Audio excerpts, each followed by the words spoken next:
యోహాను సువార్త 15వ అధ్యాయము 7వ వచనం మనం చదువుకుంటాం. యోహాను సువార్త 15వ అధ్యాయము 7వ వచనం మనం చదువుకుంటాం. నా యందు మీరును మీ యందు నా మాటలను నిలిచియుండిన ఎడల మీకేది ఇష్టమో అడుగుడి, అది మీకు అనుగ్రహింపబడును.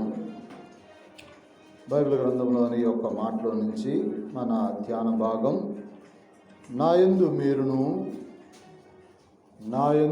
మీరును నిలిచి ఉండిన ఎడల మీరు ఏమి అడుగుదురో దానిని ఏది మీకు ఇష్టమో దానిని మీకు అనుగ్రహింపబడును అని ఆ యొక్క మాట గురించి మనము ధ్యానం చేస్తాం. బైబిల్ గ్రంథంలోని యొక్క మాట మనం జాగ్రత్తగా గమనించినట్లయితే ఇక్కడ నా యందు మీరు నిలిచి ఉండిన ఎడల మీకు ఏది ఇష్టమో దానిని నేను మీకు అనుగ్రహింతును అని యొక్క భాగంలో నుంచి ప్రభు మన దగ్గర నుంచి కోరుకునేటువంటి విషయం ఏమిటి అని అంటే, మనము దేవుని యందు నిలిచి ఉండాలి. దేవుని యందు నిలిచి ఉండాలి అనేదే దేవుని యొక్క ఉద్దేశం. కాబట్టి ఈ యొక్క మాట ప్రకారంగా మనం చూస్తే దేవుని యందు మనము నిలిచి ఉండటం అంటే మనము బాగా ఆలోచన చేసినట్లయితే దేవుని యందు మనము నిలిచి ఉండటం అనే పదం ఏ దాన్ని జ్ఞాపకం చేస్తుందంటే, దేవునిలో మనము నిలిచి ఉండటం. ఏమిటి దేవునిలో నిలిచి ఉండటం అంటే దాని అర్థం ఏమిటి అని మనం చూస్తే దేవుని యొక్క సన్నిధిలో మనం ఉండటం. మరొక భాగంగా మనం చెప్పుకోవచ్చు, లేదా దానికి సమాన అర్థంగా మనం చెప్పొచ్చు. దేవునిలో మనం నిలిచి ఉండటం అనంటే మనము దేవుని సన్నిధిలో ఉండటం, లేదా దేవుని దగ్గర ఉండటం, దేవునితో ఉండటం. కాబట్టి దేవుని యొక్క సహవాసంలో మనం ఉండటం. ఈ మొత్తం కూడా ఏదాన్ని జ్ఞాపకం చేస్తాయంటే మనము దేవునిలో మనము నిలిచినటువంటి దానికి సమాన అర్థాలుగా మనం చెప్పవచ్చు. కాబట్టి దేవునిలో నిలిచి ఉండటం అనే ఈ యొక్క భాగము మనం చూస్తే ఏ విధంగా దేవునిలో మనం నిలబడాలి, నిలిచి ఉండాలి అనే భాగం మనం చూస్తే ఆదికాండం 19వ అధ్యాయము 27వ వచనంలో మనం చూస్తే అక్కడ అబ్రహాము ఉదయాన్నే లేచి ఎక్కడ ఆయన నిలిచి ఉన్నాడు అనేది అక్కడ రాయబడుతూ వచ్చింది. తెల్లవారినప్పుడు అబ్రహాము లేచి ఎక్కడ తాను యెహోవా సన్నిధిని నిలిచిన చోటికి వచ్చి చాలు. కాబట్టి ఇక్కడ దేవుడు ఈ అబ్రహాంకి ఎలాంటి విధానం ఉంది అంటే దేవుని సన్నిధిలో నిలిచేటువంటి విధానం. కాబట్టి మనము దేవుల్లో నిలిచి ఉండటం అని అంటే మనం ఏదో విధంగా ఆలోచన చేస్తూ ఉంటాం. దేవుల్లో నిలిచి ఉండటం అంటే ఏమిటి అని అంటే దేవుని సన్నిధిలో ఉండటమే దేవుల్లో నిలిచి ఉండటం. ఏమిటండి? దేవుని సన్నిధిలో ఉండటమే దేవుల్లో నిలిచి ఉండటానికి గుర్తు. అంతే కదా? దేవుని సన్నిధిలో నిలిచి ఉండకుండా దేవుని సన్నిధిలో లేనటువంటి వాడు ఎట్లాగ దేవుల్లో నిలిచిన వాడు అవుతాడు? అవలేడుగా. కాబట్టి ఒక వ్యక్తి దేవుల్లో నిలిచి ఉన్నాడు అని అంటే అతడు ఏ విధంగా ఉంటాడు అంటే అతడు దేవుని సన్నిధానంలో ఉంటాడు. కాబట్టి అబ్రహాము యొక్క జీవితంలో ఇక్కడ సొదొమ గొమొర్రా ఆ యొక్క పట్టణాలను దేవుడు నాశనం చేయబోతూ ఉన్నాడు. ఈ విషయాన్ని దేవుడు ఈ యొక్క అబ్రహాముకి చెప్తూ వచ్చాడు. దేవుణ్ణి బతిమాలుతూ వచ్చాడు. బతిమాలుతూ వస్తే ఇప్పుడు ఎక్కడైతే బతిమాలుతూ వచ్చాడో, ఎక్కడైతే దేవునితో సంభాషణ చేస్తూ ఉన్నాడో ఆ సంభాషణ చేసినటువంటి ప్రదేశం దగ్గరికి ఎప్పుడు వచ్చాడండి? ఉదయాన్నే లేచి వచ్చాడు. కాబట్టి దేవుని సన్నిధి అనేది మన యొక్క జీవితంలో మనకు అవసరం. ఆ విధంగా ఎవరైతే దేవుని సన్నిధిని నిలిచి ఉండటానికి ఎవరైతే ఇష్టపడుతూ ఉన్నారో వాళ్ళు దేవుళ్ళో ఉన్నట్టు, వాళ్ళే దేవునిలో ఉన్నట్టు, అలాంటి వాళ్ళే దేవుని సంబంధులు. కాబట్టి అబ్రహాము యొక్క జీవితం దేవుని సన్నిధిలో నిలిచిన జీవితం. బైబిల్లో ఇంకా చాలామంది ఉన్నారండి దేవుని సన్నిధిలో నిలిచినటువంటి వ్యక్తులు చాలామంది ఉన్నారు. అయితే వాళ్ళందరి గురించి మనము తెలిసినటువంటి విషయాలే, వాటన్నిటి గురించి మనం చెప్పుకోవాల్సిన పని లేదు. అయితే ఇక్కడ ఈ యొక్క దేవుని యందు మనము నిలిచి ఉన్నాము అనే దానికి కొన్ని సంకేతాలు ఉన్నాయి.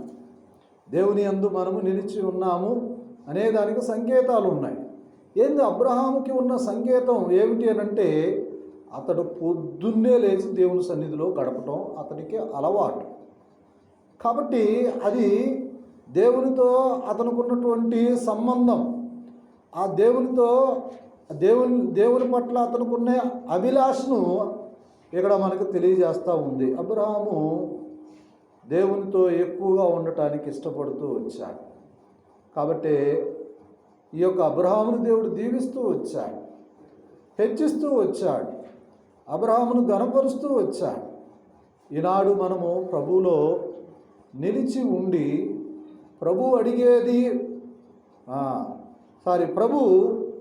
ప్రభువును మనం అడిగేది ఏదైనా సరే పొందాలి అనంటే మనం ఏ విధంగా నిలిచి ఉండి ప్రార్థన చేయాలి, ఏ విధంగా మనము నిలిచి ఉండి ప్రభువును అడిగితే ప్రభువు మనకి ఇస్తాడు అనేది మనకు అవసరం.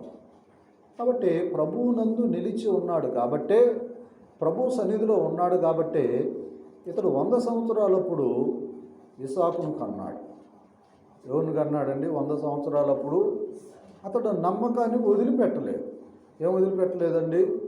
అతనుకున్న నమ్మకాన్ని వదిలిపెట్టలేదు. నిత్యము అతడు దేవుని సన్నిధిలో ఉండేవాడు, దేవునికి భయపడి బ్రతుకుతూ వచ్చాడు. దేవుడు ఏదైతే చెప్తూ వచ్చాడో దాని ప్రకారంగా నడవటానికి ఇష్టపడుతూ వచ్చాడు. ఈ కారణం చేత దేవుడు ఏం చేస్తూ వచ్చాడు? ఈ యొక్క అబ్రహాముని దీవించటానికి ఇష్టపడుతూ వచ్చాడు. ఈనాడు మనం జీవించబడాలి అనంటే మనకు కూడా ఏం కావాలి అనంటే దేవుని సన్నిధిలో నిలిచే అనుభవం కావాలి. ఏం కావాలండి? మనం కూడా దేవుని చేత ఆశీర్వదింపబడాలి అనంటే దేవుని సన్నిధిలో నిలిచే అనుభవం మనకు అవసరం. ఏ విధంగా దేవుని సన్నిధిలో మనం నిలబడాలి? దేవుని సన్నిధిలో మనం ఏ విధంగా నిలబడాలి అంటే కొన్ని కండిషన్స్ ఉంటాయి. ఎట్లా పడితే అట్లా నిలబడితే కుదరదు. కుదురుతుందా ఏంది? కుదరదు. కొన్ని మనకు లక్షణాలు అవసరం. దేవుని సన్నిధిలో మనం నిలబడాలంటే కొన్ని లక్షణాలు మనకు కావాలి. ప్రభువు జ్ఞాపకం చేసే ఈ మాటలు ఏమిటంటే మనం చూడగలుగుతాం. చూడండి, ఇక్కడ యోహాను సువార్త 8వ అధ్యాయము 44వ వచనంలో అక్కడ రాయబడుతూ వచ్చినటువంటి మాట మనం చూడొచ్చు. ఇది మొట్టమొదటిదండి. ఇక్కడ చదవండి. మీరు మీ తండ్రి అగు అపవాది సంబంధులు, మీ తండ్రి దురాశలను నెరవేర్చుకోరుచున్నారు. ఆది నుండి వాడు నరహంతకుడై ఉండి సత్యమందు నిలిచినవాడు కాడు. ఇది ఎవరి గురించి రాయబడుతూ వచ్చిందండి? సాతాను గురించి రాయబడింది. అంటే ఇప్పుడు ఇక్కడ సాతాను సంబంధి ఏదాన్ని యందు నిలిచి ఉంటాడు అని అంటే సత్యమందు నిలిచినవాడు కాడు. ఎవరండి? ఈ యొక్క సాతాను సంబంధి సత్యమందు నిలిచినటువంటి వాడుగా. మరి దేవుని సంబంధి ఎట్లా ఉంటాడు? సత్యమందు నిలిచినటువంటి వాడే ఉండాలి. ఇక్కడ మనం అర్థం చేసుకోవాల్సింది ఏంటంటే సాతాను సంబంధమో సత్యమందు నిలిచి ఉండడు. దేవుని సంబంధి ఆ పరలోక రాజైన యేసు ప్రభువునందు నమ్మిక కలిగినటువంటి విశ్వాసి ఎలాగ ఉంటాడు అనేది ఇక్కడ మనం గ్రహిస్తే ఎట్లా ఉంటాడండి? సత్యమందు నిలిచినటువంటి వాడై ఉంటాడు. వాడి నోటి గుండా సత్యమే పలుకుతాడు. అందుకని ప్రభు ఏమన్నాడు? నేనే మార్గం, నేనే సత్యం. కాబట్టి మన యొక్క జీవితంలో మనం కలిగి ఉండవలసిన ఒక లక్షణం ఏమిటంటే, ప్రభువునందు నిలిచి ఉన్నాము అని చెప్పుకునే మనకు ఉండవలసిన లక్షణం ఏమిటంటే ఏందమ్మా? అది సత్యమందు ఎట్లా ఉండాలి? నిలిచినటువంటి వాళ్ళమై ఉండాలి. సత్యమందు ఎట్లా ఉండాలి? నిలిచినటువంటి వారమై ఉండాలి.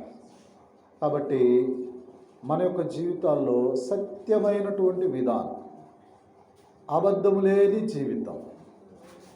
కాబట్టి చెడ్డ జీవితం మన యొక్క జీవితంలో ఉండకూడదు. అలాంటి వారే ప్రభువునందు నిలిచిన వారు. ఎవరు నిలిచిన వారండి? సత్యమందు నిలిచిన వాడే ప్రభువునందు నిలిచినవాడు. లేకపోతే ఎవరు వాడు? అపవాది యందు నిలిచినవాడు. అపవాది యందు నిలిచినవాడు. ఇది మొట్టమొదటిది. కాబట్టి మనమే మన ప్రార్థనకు జవాబు రావాలి అని అంటే చిన్న ఫార్ములా, చిన్న సూత్రం ఏమిటి అంటే, సత్యమందు నిలిచి ఉండి మనం ప్రభువుని ఏది అడిగినా ప్రభు మనకి ఇచ్చేటువంటి వాడిగా ఉంటాడు. ఒకవేళ ఇవ్వటం లేదంటే దీనికి కారణం ఏమిటి అంటే, మనలో ఏమి లేదు? సత్యము లేదు. మనలో సత్యం ఉందని మనం చెప్పుకున్న ఎడలా ప్రభువుని మరియు మనలను మనమే మోసపుచ్చుకున్నట్టు. 1 యోహాను 1:9 1 యోహాను 1:9 అదే మాట రాయబడుతూ వచ్చింది. కాబట్టి ఇక్కడ మనము గ్రహించవచ్చు. చదవండి 1 యోహాను 1:9. మన పాపములను ఒప్పుకొనని ఎడల ఆయన నమ్మదగిన వాడును నీతిమంతుడు కనుక ఆయన మన పాపములను క్షమించి సమస్త దుర్నీతి నుండి మనలను పవిత్రులుగా చేయును. ఇది ఎన్నో వచనం? అది 10. మన పాపములను మనము చేయలేదని మనం ఏం చేయాలి? చెప్పుకొని ఎడలా. ఎవరిని? ఆయనను. ఎవరిని? ప్రభువుని మనం అబద్ధీకునిగా చేసినటువంటి వాళ్ళమే. తర్వాత మనలో ఏం లేనట్టు? వాక్యం లేనట్టు, సత్యం మనలో లేనట్టే. కాబట్టి ప్రియమైన దేవుని బిడ్డలారా, మన యొక్క జీవితంలో మొట్టమొదటి లక్షణం ఏమిటంటే సత్యం మనలో ఉండాలి. ఇది మొట్టమొదటిది. రెండవది మనము చూడగలుగుతాం. చూడండి, కొలస్సీలకు రాసిన పత్రిక 1వ అధ్యాయము 23వ వచనం మనము చూడవచ్చు. కొలస్సీలకు రాసిన పత్రిక, పునాది మీద కట్టబడినటువంటి వారై స్థిరముగా ఉండి మీరు విన్నట్టు ఆకాశము క్రింద ఉన్న సమస్త సృష్టికి ప్రకటింపబడినట్టు ఈ సువార్త వలన కలుగు నిరీక్షణ నుండి తొలగిపోక విశ్వాసమందు నిలిచియుండిన ఎడల. చాలు. ఏదాని యందు మనం నిలిచి ఉండాలి? విశ్వాసమందు మనకి నిలకడ ఉండాలి. ఏదాని మీద అండి? ఈనాడు మనుషుల్లో కొదువుగా ఉన్నది ఏమిటంటే విశ్వాసమే. మనం మందిరంలో ఉన్నప్పుడు ఒక విశ్వాసం, బయటికి వెళ్తే మరొక విశ్వాసం. మందిరంలో ఉన్నప్పుడు ఒక విశ్వాసం, బయటికి వెళ్తేనో మరొక విశ్వాసం. పెళ్ళిళ్ళు వస్తే మరొక విశ్వాసం వస్తుంది. పెళ్ళిళ్ళు వస్తే ఏమొస్తుంది? మరొక విశ్వాసం వస్తుంది. పండుగలు వస్తే ఎక్కలేని విశ్వాసం వస్తుంది. ఇక రకాలు, విశ్వాసాల్లో రకాలు ఏంటంటే, పెళ్ళిళ్ళప్పుడు ఒక విశ్వాసం, మందిరంలో మరొక విశ్వాసం, బయట ఇంకొక విశ్వాసం, ఆ తర్వాత పెళ్ళిళ్ళు వచ్చినప్పుడు, తర్వాత పండగలు వచ్చినప్పుడు ఇంకొక విశ్వాసం. విశ్వాసంలో రకాలు ఇవి. ఏంది ఎప్పటికప్పుడు ఆ స్టెప్ మార్చటమే. ఏంది ఏ దానికి ఏ ఎండకు ఆ గొడుగు పడతారని అంటారు చూడు, ఆ టైప్లో మన యొక్క విశ్వాసం అనేది ఉండకూడదు. కాబట్టి ఇక్కడ ప్రభు ఏమని చెప్తున్నాడంటే, మనం విశ్వాసము నందు ఎట్లా ఉండాలంటే నిలకడగా ఉండాలి. ఏదాని ఎందండి?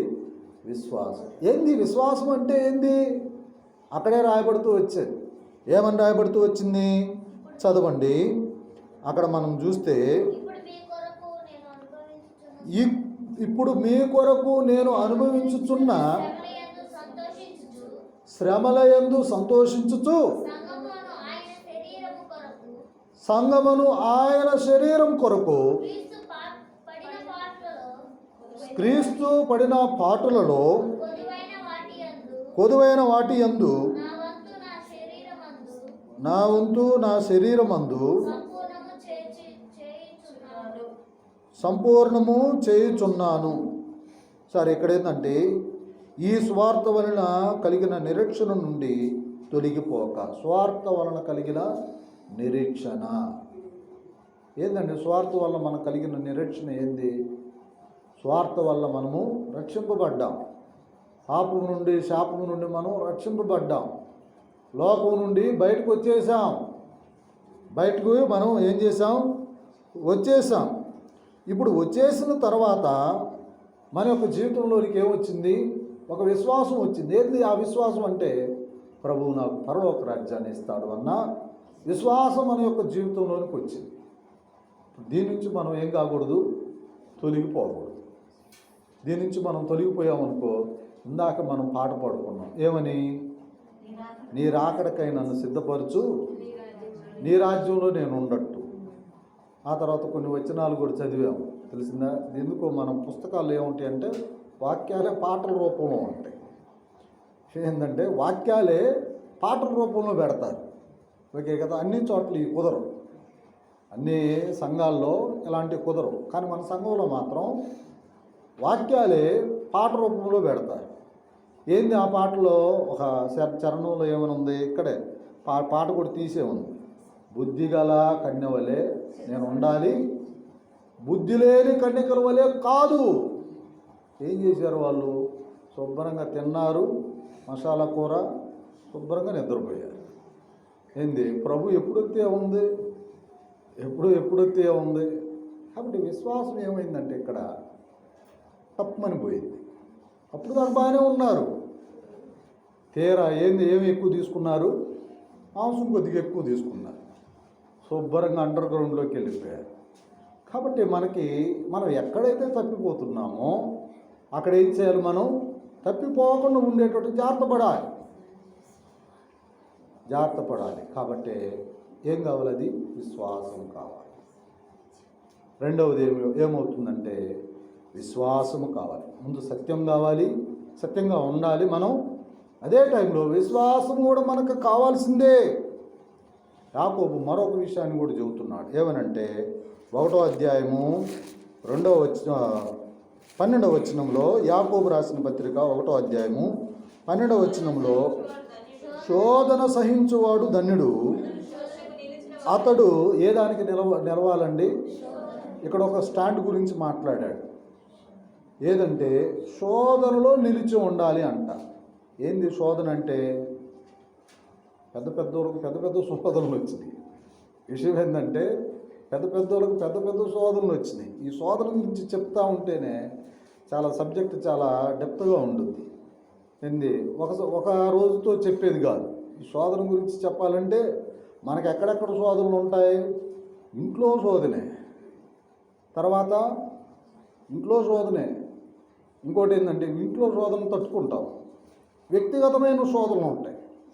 లాగుతూ ఉంటుంది, అక్కడ ఏదో కనబడుతూ ఉంటుంది, లోపల లాగుతూ ఉంటుంది. శోధన పో మంచి సీరియల్ వస్తూ ఉంటుంది. ఇది పెద్ద శోధన. ఏమిటంటే ఇది పెద్ద శోధన, ఏం లాగుతూ ఉంటుంది మనకు. ఒక పక్క నుంచి మీరే కాదులేండి, నేనేదో మంచోనని అనుకోని మాత్రం మీరు అనుకోవద్దు. దేవుని వాక్యం నాకెంతో మీకంత. ఏంది? ఇద్దరూ సరి చేసుకోవాల్సిందే. సరి చేసుకొని ప్రార్థన చేస్తేనే దేవుడు జవాబిస్తాడు అనేదానికి దేవుని వాక్యం మనలను కడిగి పవిత్రపరుస్తుంది. కాబట్టి నేను అతిథుని కాదు, మీరేమో అతిథుడు కాదు, అందరూ ఒకటే. రెండంచులు కలిగిన ఖడ్గం అటు కోస్తూ ఉంటుంది, ఇటువైపు ఇంటి కూడా కట్ చేస్తూ ఉంటుంది. నేను మాట్లాడేవాడికి ఒకవైపు నుంచి కటింగ్ అవుతూ ఉంటుంది, మీకు కూడా కటింగ్ అవుతూ ఉంటుంది. ఏంది శోధన ఏంది అంటే అక్కడి నుంచే మంచి సినిమా ఎప్పుడూ చూసి ఉంటాం కానీ అది వచ్చింది. ఈ లోపల మనం పక్క నుంచి ఏం చేస్తాం, వినబడతా ఉంటుంది. చూస్తేనో కుదరదు. మరి ఏం చేయాలి, లాగుతూ ఉంటుంది. అబ్బా, అప్పుడు మదన పడతా ఉంటాం. యేసు ప్రభువును నమ్ముకున్నందుకు ఎంత శోధన. అప్పుడంటే 1000 రూపాయలు డబ్బులు పోయినా కూడా అంత బాధ ఉండదు. అది వచ్చినప్పుడు ఇంట్రెస్ట్గా ఉన్నది మనకు వచ్చినప్పుడు ఏమవుతుంది, అబ్బో మామూలు బాధ కాదు, శోధన. సరే, ఇది తర్వాత కొన్నిసార్లు మనకేమొస్తుందంటే మనం అప్పుడే ప్రార్థనకి వెళ్ళాలని తీర్మానం చేసుకొని ఉంటాం. ఏం చేసుకొని ఉంటాం? తీర్మానం, మామూలు తీర్మానం కాదు. ఈరోజు నుంచి ఎవరు ఇంట్లో ఆపినా నేను ఆగకూడదు. ఈ లోపల ఎవరు వస్తారు? అదే కదా, రాత్రి మన చర్చికి ఒక అతిథి వచ్చాడు, తెలుసా కదా, ఎందుకు వచ్చాడు? పాప ఎట్లా ఉన్నారు చూద్దాం అని చెప్పి వచ్చి పాప అట్లా వెళ్ళిపోయాడు. నేనున్నాను గుర్తుపెట్టుకోండి అని చెప్పి వాడు హెచ్చరించి వెళ్ళిపోయాడు. కాబట్టి ఇక్కడికి వచ్చిన వాళ్ళు నడిచేటప్పుడు కొంచెం జాగ్రత్తగా ఉండాలి, ఓకేనా? అతిథులు చాలామంది వస్తారు. కాబట్టి ఇప్పుడు మనకు అతిథులు ఎవరు వస్తారంటే, ఇంట్లో ఎవరు వస్తారు? మన భర్త గారి తాగి వస్తాడు. అరే, అప్పుడు దాకా రెడీ అయి ఉంటాం, టిప్ టాప్గా చక్కగా దేవుని సన్నిధిలోనికి వెళ్ళేటప్పుడు మంచిగా నీట్గా వెళ్ళాలని వస్తాం. ఈ లోపల ఆయన వస్తాడు, ఏదో ఒకటి తీసుకొచ్చి నువ్వు చేస్తావా చేయవా. ఎన్ని సోదరులండి. శోధనల గురించి చెప్పాలంటే ఇంకొకళ్ళు కొంతమంది ఆస్తి కొరకు ఆమె ఇస్తుందో చస్తుందో ఏది ఆస్తి రావాలి, ఆమె ఇస్తుందో చస్తుందో. తర్వాత కొంతమంది డబ్బులు ఇవ్వాల్సిన వాళ్ళు ఉంటారు, వాడు చాలా రోజులు ట్రాన్స్ ఇవ్వడం, వాడికి అది ఒక బెంగ, వాడు ఇస్తాడో చస్తాడో. ఇవ్వకపోతే 1,00,000 రూపాయల వరకు పోతే. ఎన్ని శోధనలండి భూమి మీద.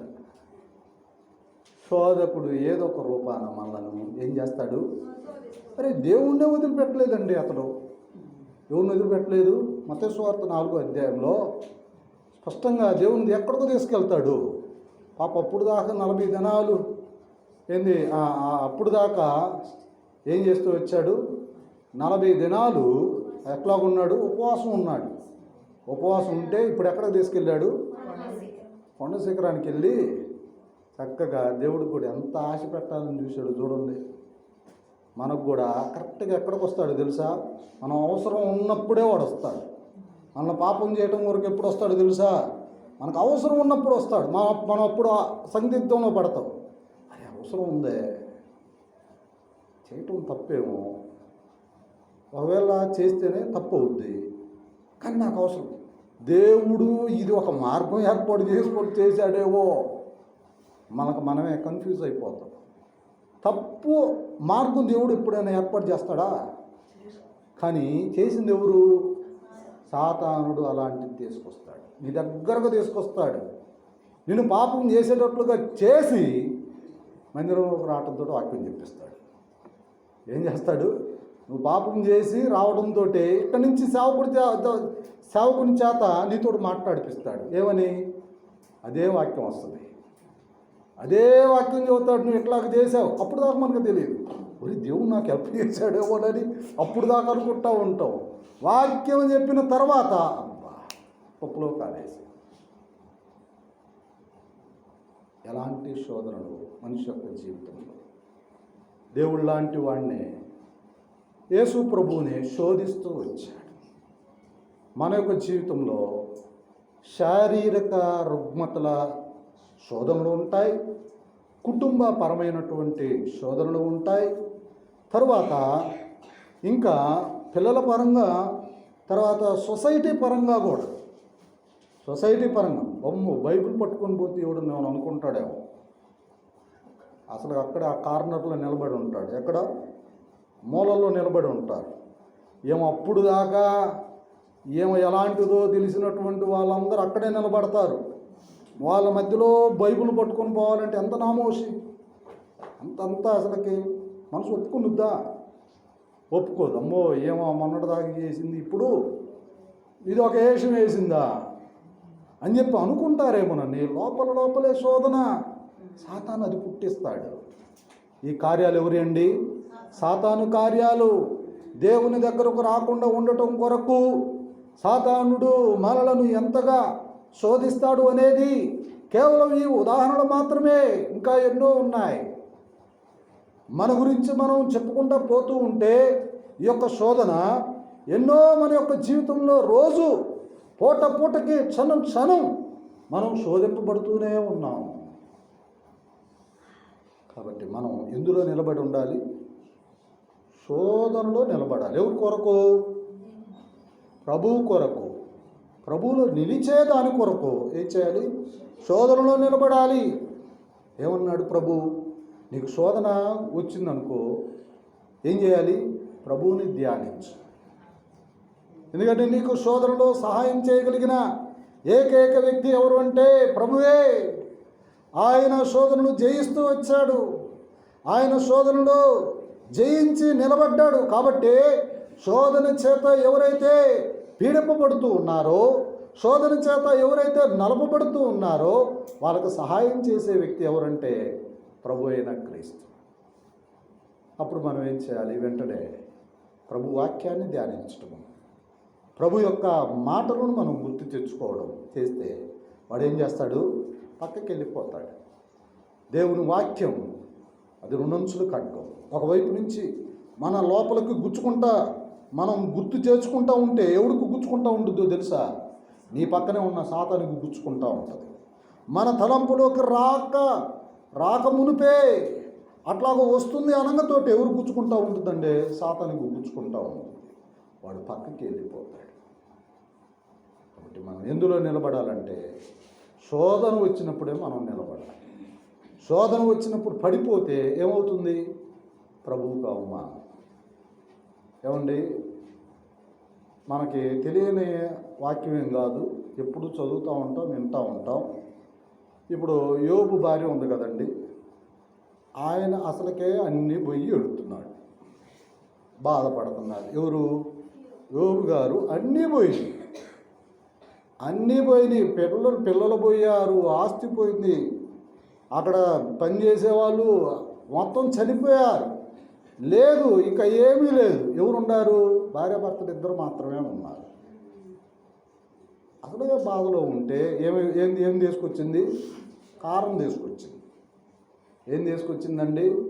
కారం తీసుకొచ్చింది. పాపం అసలుగా బాధలో ఉండేవాడి మీద మళ్ళీ దెప్పి పొడుస్తూ ఏమన్నది? ఏమయ్యా ఈ మొత్తం పోయినాయి, ఇంకా దేవుడు అంటావిందయ్యా? ఇదొక శోధన అండి, ఇదొక శోధన. దేవుడు ఇంకా ఏం చేశాడు? నేను అంకుల్ కూడా చెప్పాడు, రాత్రి అంకుల్ కూడా చెప్పాడు. వాళ్ళు శోధన అయిపోయిన తర్వాత పిల్లలు, తర్వాత ఆస్తి మొత్తం రెట్టింపు అయిపోయింది. ఇప్పుడు పిల్లలు ఎలాంటి వాళ్ళు అయిపోయారో తెలుసా? అంత సౌందర్యం ఆ దేశంలో ఏ పిల్లలకు లేదు. అంత సౌందర్యం దేవుడు అనుగ్రహిస్తూ వచ్చాడు. శోధన తర్వాత వచ్చేది ఏంటండి? ఆశీర్వాదం అని అర్థం. శోధనలో మనం నిలిచి ఉంటే తర్వాత ఏమొస్తుంది? ఫలం, ఆశీర్వాదం మనకు వస్తుంది. కాబట్టి యోబు లాంటి వాడే ఏమవుతాడు? తర్వాత ఇక్కడ కూడా ఉన్నాడుగా మన దావీదు గారు కూడా ఏమన్నాడు? అప్పుడు దాకా శుభ్రంగా పండుకున్నాడు, లేచాడు, పైకి డాబా ఎక్కి చూడరాని దృశ్యం చూసి ఇక అబ్బా ఇక కుదరదు, ఆమెను తీసుకురావాల్సిందే అని చెప్పి ఏం చేశాడు? ఆమెతోటి అతడు శయనిస్తూ వచ్చాడు. ఏం జరిగిందండి? దానివల్ల ఒక బాబు పుట్టాడు. పుడితే ఇప్పుడు దేవుడు ఏం చేశాడు? పాపాన్ని దేవుడు ఎప్పుడైనా నలుపుతాడు. ఎరగనటువంటి వాడు ఎవరంటే దావీదు. అని దేవుడు ఎవరిని ఉపేక్షించడండి. పాపంతో వచ్చింది. అందుకనే మనం చెబుతూ ఉంటారే, పాపంతో కూడబెట్టింది ఏది కూడా ఉండదని చెబుతాం. అవునా కదా? మనం నీతిగా మన కష్టార్జితంతో సంపాదించిందే మనకు మిగులుతుంది, లేకపోతే మిగలదని అంటారు చూడు. ఇప్పుడు ఈ యొక్క దావీదు ఏం చేశాడంటే ఆ బిడ్డ కొరకు ప్రార్థన చేశాడు. ఎవరి వరకు? ఆ బిడ్డ బతికేటట్లుగా ఉండడం వరకు ప్రార్థన చేశాడు. ఏం చేశాడు? దేవుడు ఒప్పుకోవాలి. ఎందుకు ఒప్పుకుంటాడండి? దేవుడు పరిశుద్ధుడు. దావీదు లాంటి మహామేధావుని పుట్టించగలడు ఆయన. దావీదు కాకపోతే దావీదు లాంటి వాళ్ళని కోకొల్లను పుట్టించగలిగినటువంటి సమర్థుడు ఆయన. కాబట్టి ఏం చేశాడు? తీసి పడేశాడు. ఎరిగాడు ప్రభు ఉపేక్షించేవాడు కాదు, దేవుడు అసలు లెక్క చేసేటువంటి వాడు కాదు అని దావీదు ఎరిగి టప్మని మొత్తం తీసేసి ఆ యొక్క దాన్ని ఏమంటారు, ప్రలాప వస్త్రాలు తీసేసి మామూలైపోయాడు. ప్రేమైన దేవుని బిడ్డలారా, ప్రతి ఒక్కరికి శోధన వస్తుంది. ఆ శోధనని జయించటమే ఎవరికి జయించిన వ్యక్తి ఒక వ్యక్తి ఉన్నాడు తెలుసా? యోసేపు. వచ్చి ఆమె బట్టలు పట్టుకొని నువ్వు నాతో ఉండవా అని అడిగితే ఇతడు ఏం చేశాడు? బతుకుంటే బొలుసాకు తిని బతుకుతాను, ఈ పాపం మాత్రం దేవునికి వ్యతిరేకమైనటువంటి ఈ పాపాన్ని మాత్రం నేను చెయ్యను. ఎంత గొప్ప మాట అండి అది, ఎంత గొప్ప మాట. ఆదికాండం 39వ అధ్యాయంలో ఎంత సవాలుతో కూడినటువంటి మాట అంటేనండి అది.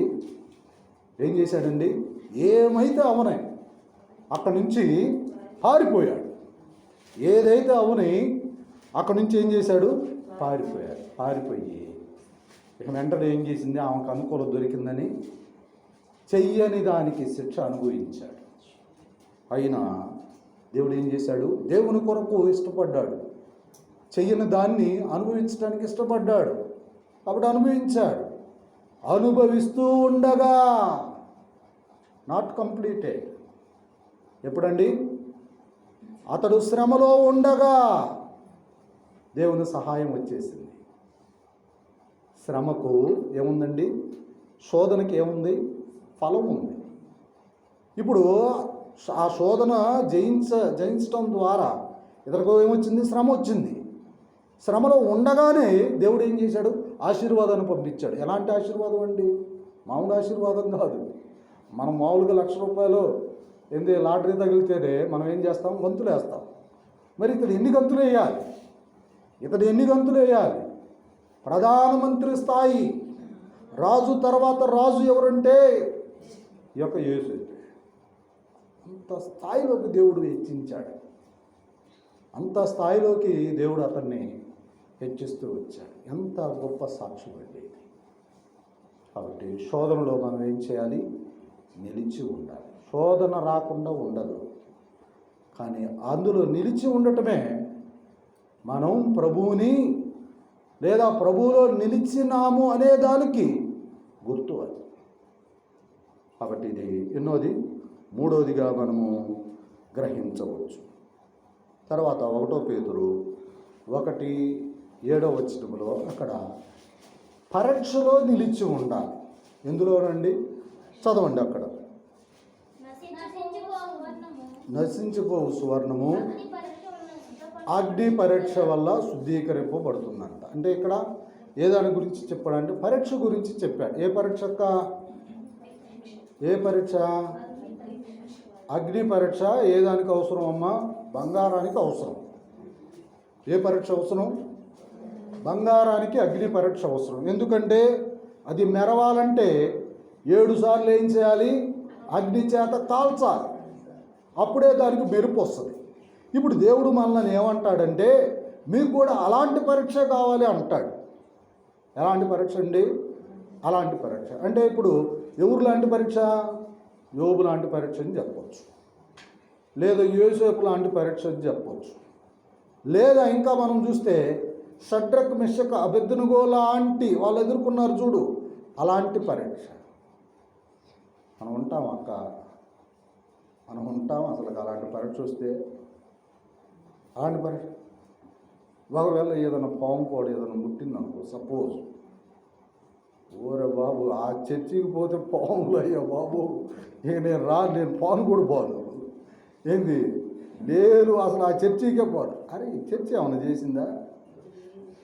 ఈ చర్చ ఏముంది అంటే మన ఫీలింగ్ ఎలాగ ఉండుద్ది అనేదానికి నేను చెప్తున్నా. కాబట్టి వీళ్ళు ఎలాంటి ఎదుర్కొన్నారు తెలుసా? దేవుని కొరకు అగ్నిగుండంలో వేసిన అంటే చావటానికి కూడా ఇష్టపడ్డారు.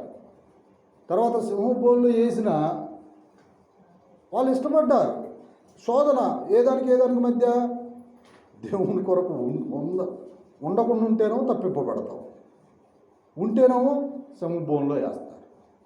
ఒక మాటేగా ఒక్కసారి ఒక్క బోర్లకు పండుకొని పైకి లెగిస్తే చాలు. ఏదానికి? ఆ నెబుకద్నెజరు ప్రతిమకు నమస్కారం చేస్తే చాలు. ఎక్కడేయరు? అగ్నిగుండంలో వేయరు, బతికిపోతాడు. ఆ విధంగా సాగిలు పడితేనేమో ఒక్కసారి ఎవరు చూడటం లేదని అనుకొని అట్లా పడి లేచారనుకో, ఇక ఇంటికి పోయి ఏదైనా చేసుకోపో, ఫంక్షన్ చేసుకోమని సెలవిచ్చినట్టే. కానీ వీళ్ళకు మనసు ఒప్పుకోవటం. శోధన ఏముంటుంది లోపల? ఈ యొక్క ఎలాంటి శోధన అంటే, ఈ పరీక్ష ఎలాంటి పరీక్ష అంటే ఏం చేయాలో అర్థం కాని పరీక్ష. అలాంటి పరిస్థితుల్లో వాళ్ళు ఏదని కోరుకున్నారంటే, ప్రభువు కొరకు ఈ పరీక్షలో మేము సాతానికి ఏమాత్రం కూడా విజయం ఇవ్వడానికి మాకు ఇష్టం లేదు. ఆ పరీక్షలో ఏం చేశారంటే నిలబడాలి. ఎందులో నిలబడాలి? పరీక్ష యందు నిలబడాలి. వెంటనే పరీక్ష మధ్యలోనే రాస్తూ ఉన్నారు. ఇందులో అగ్నిగుండంలో వేశారు. వేయటంతో ఎక్కడికి వచ్చాడండి దేవుడు? అగ్నిగుండంలో. అరే నా బిడ్డలు అక్కడుంటే నేను ఇక్కడ ఏం చేస్తాను మధ్యలో? అంటే వీళ్ళ మధ్యలో భూమి మీద నేనేం చేస్తాను? నాకు ఇప్పుడు చుట్టుపక్కల ఉన్నటువంటి వాళ్ళ పక్కన ఉంటాడు దేవుడు. అప్పుడు ఎవరుండారు? వీళ్ళు కాదు కదా. చూడటానికి ఉన్న వాళ్ళతో ఉంటే ఉపయోగం ఏముంది? దేవుని శక్తి ఏముంది? కాబట్టి చూసినటువంటి వాళ్ళలో దేవుడు లేడు. ఎక్కడున్నారు? నా బిడ్డలు అగ్నిగుండంలో ఉన్నారు. కాబట్టి నేను వాళ్ళ దగ్గర ఎందుకు ఉండేది? వాళ్ళలాగా నేను చూడకూడదు అని చెప్పి దేవుడు ఎక్కడికి వచ్చాడు?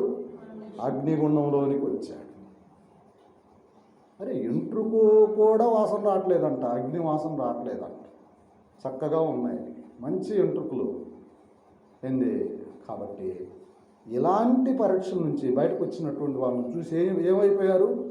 ఆశ్చర్యపోయారు.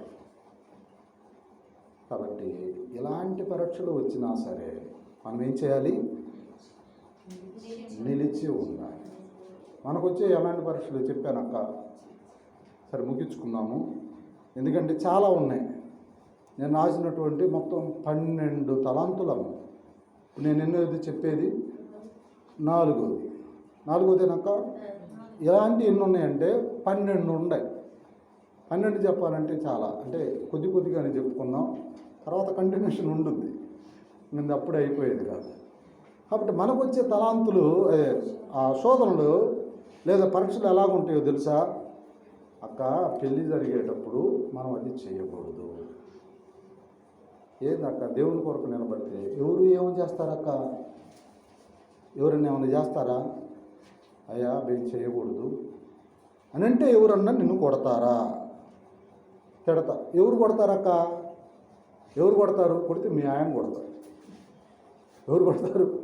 కొడితే మీ ఆయన కొడతాడు, తిడితే మీ ఆయన తిడతాడు. ఒక్కడేగా. కుదరదు అని మనం ఎదురు తిరిగామనుకో, ప్రభువు కొరకు నిలిచినటువంటి వాళ్ళం అవుతాం. దేవుని దగ్గర బహుమానం ఉంటుంది. శోధనలో పరీక్షలో మనం నిలిచినటువంటి వారం అవుతాం. మనకు సాక్ష్యం ఉంటుంది. దేవుని యొక్క దీవెనలు వస్తాయి. ఈ అన్నిటినీ కాదనుకొని మనం ఏం చేస్తాం? ఎవరికి సరెండర్ అవుతాం? లోకంలో ఉన్నటువంటి వాళ్ళకి సరెండర్ అవుతాం. ఆటోమేటిక్గా లోకంలో ఉన్న వాళ్ళకి సరెండర్ కావటం అంటే మనం సాతానికి సరెండర్ అయినట్టే. తర్వాత ఈయన చిన్న అక్క, పెద్దవి కాదు. వీళ్ళకన్నా పాపం అగ్నిగుండంలో వేసేది వచ్చింది. మనకి ఇలాంటివే ఉంది. ఇల్లు కడుతున్నాము, ఏం పెడతాం మనం? ఏయో పెడతాం, బొట్లు గిట్లు ఏయో పెడతారు చూడు. పెళ్ళిళ్ళలోనో తలంబ్రాలు ఇలాంటివి చేస్తూ ఉంటారు. అవి అన్యులు చేసే పనులు, మనం చేయటానికి కుదరదు, మనం చేయకూడదు కదా. మరి దీనికే నువ్వు తట్టుకోకపోతే దేవుడు అలాంటి ఇస్తే నువ్వేమైనా తట్టుకుంటావా? దండం పెడతాను నాయన, ఇలాంటి చెప్పబాకు నాయన. ఏదో వాక్యం మాకు అనుకూలంగా 2 మాటలు చెబుతారని వస్తే మమ్మల్ని ఏంద్ర బాబు విపరీతంగా నువ్వు అది చేయకూడదు ఇది చేయకూడదు అని చెప్పి మమ్మల్ని తాడదీస్తారేంది అనుకోని మనం మానుకుంటాం. ఏదానికండి చర్చికి మానుకుంటాం. సరే, నువ్వు కాకపోతే దేవుడు ఇంకొకరిని తెచ్చుకుంటాడులే, కానీ నువ్వు వచ్చినంత మాత్రాన దేవుడు లావు అయ్యేది లేదు, నువ్వు రానంత మాత్రాన దేవుడు బెంగ పెట్టుకొని సన్నబడేది లేదు. వస్తేనో దేవుని రాజ్యం చూస్తాం. నాకు ఒక్కోసారి డౌట్ వస్తుంది, అక్క ఇన్ని పాపాలు చేస్తావు అక్క, డబ్బు సంపాదించుకుంటావు అక్క, ఏమీ తీసుకుపోము అక్కడికి పోయేటప్పుడు. ఇప్పుడు అక్కడికి పోయిన తర్వాత అప్పుడు చిద్దులెత్తే ఉపయోగం ఉందక్క. అరే నేను పొరపాటు చేశాను, నేను ఇది చేశాను, ఇది చేశాను అనుకోవటం ఏ ఉపయోగమే లేదు. కాబట్టి దేవుడు సమయం ఇచ్చాడు అంతేనక్క. ఇక్కడి నుంచి పోయిన తర్వాత ఈ గుర్తుకొస్తూ ఉంటే ఇప్పుడు మనకి పిల్లలకు చెబుతాం, ఏమని చెబుతాం? అరే నువ్వు అది చేయొద్దురా, నువ్వు చేస్తే నష్టం ఉండుద్దురా అని చెప్పి మనం ఏం చేస్తాం? చెబుతామా? వాడు ఏం చేస్తాడు? అదే చేశాడు అనుకోండి, సపోజ్. ఇప్పుడు దానివల్ల నష్టం వచ్చింది వాడికి. అప్పుడు మనం ఏమంటాం? అరే చెప్పాను, నేను చెప్పానా? ఇప్పుడు నువ్వు అది చేయటం వల్ల ఏదన్నా ఉపయోగం వచ్చిందిరా నీకు? మన బతుకు కూడా అలాంటిదే. భూమి మీద దేవునికి వ్యతిరేకంగా ఏ పనులు అయితే చేస్తూ ఉంటామో చనిపోయిన తర్వాత వెనక తిరిగి చూస్తే డబ్బులు రావు, టైము రావు, మన బంధువులు మన ఎంపటి రారు, తర్వాత మన కట్టుకున్న భర్త రాడు, పిల్లలు రాడు. అరే వెనక తిరిగి చూసుకుంటే అబ్బా నేను ఎంత మిస్టేక్ చేశానని చెప్పి అప్పుడు నెత్తి నోరు కొట్టుకుంటాము. కాబట్టి భూమి మీద ఉన్నప్పుడు ప్రభువు కొరకు చక్కగా బ్రతికితే వెనక తిరిగి చూసుకోవాల్సిన పని లేదు, ముందుకే పోతే పోయారు అనుకొని మనం ఏం చేయాలి? భగత్ సింగ్ గారు కూడా అలాగే చేశారా లేదండి? 100,000 కోట్లకి వారసుడు ఆయన, బాగా డబ్బున్న వ్యక్తి. దేవుడు ఒక్కసారి అతనితో మాట్లాడాడు, బైబిల్ పట్టుకున్నాడు. ఏమన్నాడండి వాళ్ళ అమ్మ నాన్నతోటి? అమ్మ, ఈ వాక్యం లేకుండా నేను ఒక్క సెకండ్ కూడా బతకలేనమ్మా. ఏమన్నాడు? 1 సెకండ్ నువ్వు ఊపిరి పీల్చుకోకుండా నువ్వు ఒక 2-3 నిమిషాలు ఉండొచ్చేమో, కానీ ఇది లేకుండా నేను 1 క్షణం కూడా ఉండలేను. ఇంత గొప్ప మాట అండి. ఈనాడు ఈ పదాలు ఇలాంటి సాక్షార్థమైనటువంటి మాటలు మాట్లాడేవాళ్ళు లేరు. ఎందుకంటే లోకానికి సరెండర్ అయిపోతున్నారు, మనుషులకు సరెండర్ అయిపోతున్నారు, లోకపు పరిస్థితులకు సరెండర్ అయిపోతున్నారు. కాబట్టి ఆ శక్తిని ప్రభువు దగ్గర మనం శక్తిని అనుభవించలేకపోతున్నాం. ఏమని చెప్పాడు అక్కడ? నా యందు మీరు నిలిచి ఉంటే మీకు ఏది ఇష్టమో అవన్నీ నేను ఇస్తాను అని అన్నాడు. ఏం దబ్బుడు? ఏమన్నా దబ్బుడా అండి? నిలిచి ఉంటే అన్నీ ఇస్తానన్నాడు. నువ్వు పని చేయాల్సిన పని లేదు, నువ్వు ఆరాటపడాల్సిన పని లేదు, నువ్వు నిలబడి ఉంటే చాలు. ఏముంటుంది? గొల్యాతు గొప్పోడా లేకపోతే దావీదు గొప్పోడా? ఎవరు గొప్పోడండి చెప్పండి? వాస్తవానికి ఎవరు గొప్పోళ్ళు చెప్పండి? గొల్యాతు వాడు 6 మూరల జానడు ఉన్నాడు. ఇతడు ఎక్కడ ఉన్నాడు? 3 అడుగుల జానడు ఉన్నాడు. ఎవరితడు? పిల్లగాడు దావీదు 3 అడుగుల జానడు ఉన్నాడు. ఇతడు పోయి ఎవరి మీద అన్నాడు? గొల్యాతుని. ఆఫ్టర్ ఆల్ నువ్వెంత అబ్బాయి అన్నాడు. ఇతను బలం ఏంది? దేవుడే బలం. అతనికి ఏందండి బలం? అది మనకు కావాలండి. ఎందుకంటే ఇతడు ఏమి గ్రహించాడో తెలుసా? నేను పర్ఫెక్ట్గా ఉన్నాను, దేవుని మీద నమ్మకం పెట్టుకున్నాను, నేను ఏది అడిగినా ఇస్తాడు. అదే అతనికి గురేంది. అది ఎరిగి ఎవరి దగ్గర పోయాడు? గొలియాతు దగ్గర కాదండు, ముందు సౌలు దగ్గర పోయాడు. సౌలు ముందు వాళ్ళ అన్న వాళ్ళు నివారించారు. తర్వాత తీసుకెళ్ళి వాడి చెవుడు ఈ చెవును పడి రాజు దగ్గర పోయాడు. రాజు పిలిస్తే ఇప్పుడేమన్నాడు రాజు, అబ్బాయి నువ్వు చూడటానికి చిన్నవాడిగా ఉన్నాడు, అవకాశం ఇచ్చి చూడండి సార్. ఏం చేయాలి మీరు? అవకాశం ఇచ్చి చూడాలి, అంతే. సరే నీ ఇష్టం, ఏం చేస్తాం, ఎవడన్నా ఆపుతారా? కానీ ఇక్కడ మనం గ్రహించాల్సింది ఏంటంటే దావీదుకున్న విశ్వాసం ఎంత గొప్పదో ఆలోచన చేయాలి. దావీదుకి ఎంత గొప్ప నమ్మకం దేవుని మీద ఉందో చూడండి. ఒకవేళ తేడా పడిందా, ఏమన్నాడు? ఆకాశ పక్షులకి ఈడి మాంసాన్ని ఇసిరేస్తానని చెప్పి అన్నాడు. అదేగా జరిగేది. నష్టం ఒకవేళ దేవుని సహాయం లేకపోతే జరిగేది ఏంటంటే ఆకాశ పక్షులకి దావీదుని చిల్లా చెదర చించిపడేసి నలుమూలలు వేసేవాడు. కానీ ఎవరి మీద నమ్మకం పెట్టుకున్నాడు? ప్రభువు మీద నమ్మకం పెట్టుకున్నాడు. అదే ధైర్యం అండి. ఆ ధైర్యం మనలో ఉంటే మనకొచ్చిన సమస్య పెద్ద సమస్య కాదు. ఎందుకంటే ఆ సమస్య తీసివేయగలిగిన సమర్థుడు ప్రభు. గొలియాతును చంపినోడు నీ యొక్క సమస్యను తీసివేయలేడా? ఏదన్నా కావచ్చు, నీ సమస్య తీసివేయలేడా? తప్పకుండా తీసివేస్తాడు. అయితే దేవుడు అడిగేది ఏంటంటే నా యందు నీవు నిలిచి ఉంటే. ఎవరందు నిలిచి ఉండి అడగాలి మనం? ప్రభువునందు నిలిచి ఉండి అడగాలి. అడిగితే అప్పుడు అవన్నీ నీకేది ఇష్టమో అవన్నీ ప్రభువు దయచేసేటువంటి వాడు అనేది మనం గ్రహించాలి. సరే, ఇప్పటికే చాలా అయిపోతూ వచ్చింది కాబట్టి ఆ విధంగా మనం ఏం చేయాలంటే ప్రభువునందు నిలిచినటువంటి వాళ్ళమై మనం ఏం చేయాలి? మనం ప్రభు వైపు చూస్తే దేవుడు మనకి ఏది కావాలంటే అది ఇచ్చేటువంటి వాడుగా ఉన్నాడు. అలాంటి నిశ్చితతోటి మనము ప్రార్థన చేస్తే ప్రభు జవాబు ఇచ్చేటువంటి వాడుగా ఉన్నాడు. తర్వాత మిగిలినటువంటి భాగము తర్వాత మరొక టైంలో మనము ధ్యానం చేస్తాం. ప్రభు యొక్క వాక్యాన్ని మన కొరకై దీవించునుగాక.